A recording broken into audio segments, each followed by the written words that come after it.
नमस्कार, आप देख रहे हैं राष्ट्रवाणी और मैं हूं आपके साथ शालिनी सिंह। कहते हैं कि इतिहास हमें एक बहुत बड़ा सबक सिखाता है। किसी भी राष्ट्र की असली ताकत केवल उसके हथियार नहीं होते, बल्कि उसके संसाधन, उसकी अर्थव्यवस्था और उसकी दूरदर्शी नीतियां होती हैं। युद्ध केवल सीमा पर नहीं लड़े जाते, कई बार रणनीति, कूटनीति और संसाधनों के प्रबंधन के जरिए भी बड़े फैसले लिए जाते हैं।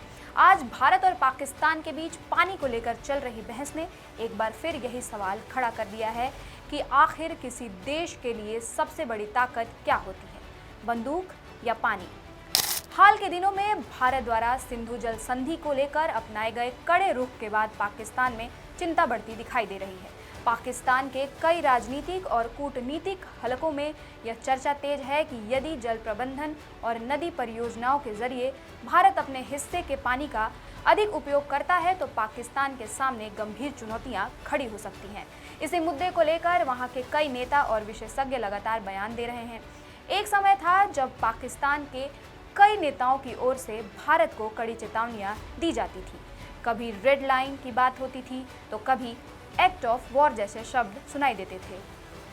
लेकिन अब हालात बदलते दिख रहे हैं। पाकिस्तान के सामने सबसे बड़ी चुनौती यह है कि उसकी अर्थव्यवस्था पहले से दबाव में है। विदेशी कर्ज बढ़ रहा है, महंगाई आम लोगों की कमर तोड़ रही है और कृषि क्षेत्र में भी संकटों से जूझ रहा है। ऐसे में पानी का मुद्दा उसके लिए और अधिक संवेदनशील बन गया है। विशेषज्ञों का मानना है कि पाकिस्तान की कृषि व्यवस्था काफी हद तक सिंधु नदी तंत्र पर निर्भर करती है। खेतों की सिंचाई, पीने का पानी और कई आर्थिक गतिविधियां इसी जल प्रणाली से जुड़ी हुई है।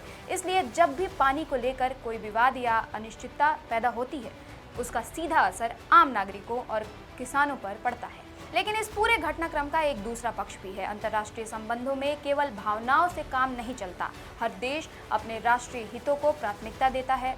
भारत का तर्क है कि वह अपने हिस्से के जल संसाधनों का उपयोग करने का अधिकार रखता है और सुरक्षा संबंधी चिंताओं को भी नजरअंदाज नहीं किया जा सकता है। दूसरी ओर पाकिस्तान का कहना है कि जल प्रवाह में किसी भी बड़े बदलाव का असर उसके करोड़ों नागरिकों पर पड़ सकता है। यहीं पर एक बड़ा दार्शनिक प्रश्न भी सामने आता है, क्या पड़ोसी देशों के रिश्ते केवल टकराव और अविश्वास पर टिक सकते हैं?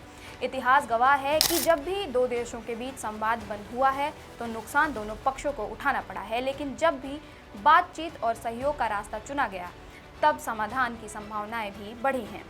आज पाकिस्तान के सामने केवल जल संकट का सवाल नहीं है, वहाँ राजनीतिक अस्थिरता, आर्थिक चुनौतियाँ और आंतरिक मतभेद भी बड़ी समस्याएं हैं। विभिन्न राजनीतिक दलों और सत्ता संस्थानों के बीच खींचतान की खबरें लगातार सामने आती रहती हैं। ऐसे माहौल में किसी भी बाहरी चुनौती का सामना करना और कठिन हो जाता है। सबसे बड़ी चिंता आम जनता की है, चाहे भारत हो या पाकिस्तान। सबसे अधिक प्रभाव आम नागरिकों पर पड़ता है। किसान, मजदूर, छोटे व्यापारी, सामान्य परिवार किसी भी संकट की सबसे बड़ी कीमत चुकाते हैं। इसलिए विशेषज्ञ लगातार इस बात पर जोर देते हैं कि जल जैसे महत्वपूर्ण मुद्दों पर टकराव की बजाय व्यवहारिक समाधान और संवाद का रास्ता अपनाना जरूरी है, क्योंकि अंततः पानी केवल एक संसाधन नहीं बल्कि जीवन का आधार है। राजनीति बदल सकती है, सरकारें बदल सकती हैं, लेकिन जीवन के लिए पानी की आवश्यकता कभी समाप्त नहीं होती। इसी कारण दुनिया भर में जल सुरक्षा को आने वाले समय की सबसे बड़ी राजनीतिक चुनौती माना जा रहा है। फिलहाल सबकी नज़र इस बात पर है कि आने वाले दिनों में भारत और पाकिस्तान के बीच जल संबंधी मुद्दों पर क्या रुख अपनाया जाता है। क्या दोनों देश संवाद का रास्ता चुनेंगे या फिर यह विवाद और गहरा जाएगा?